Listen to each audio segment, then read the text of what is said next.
Hello friends, সবাইকে good morning.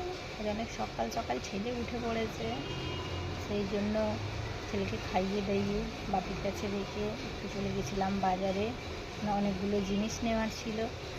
জিনিস বলতে একটু সবজি, মাছ, ফল, অনেক কিছুই নেওয়ার ছিল। সেই জন্য বাপির কাছে ছেলেকে রেখে বাজারে চলে গেছিলাম। সব জিনিসগুলো নিয়ে চলে এলাম। এই সবে বাজার থেকে ফিরেছি, একটু ফ্রেশ হয়নি। তারপর চলো তোমাদের দেখাচ্ছি কী কী নিয়ে এসেছি বাজার থেকে।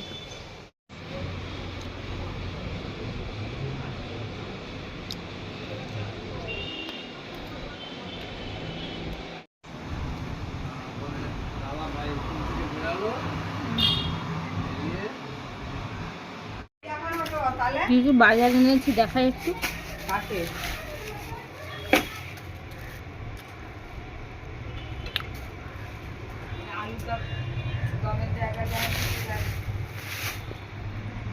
বাজার থেকে কী কী এনেছি, এখানে মাংস আছে, মাছ আছে, চুনো মাছ, এটা মাছের তেল, তোমার দাদাদের ভীষণ পছন্দ।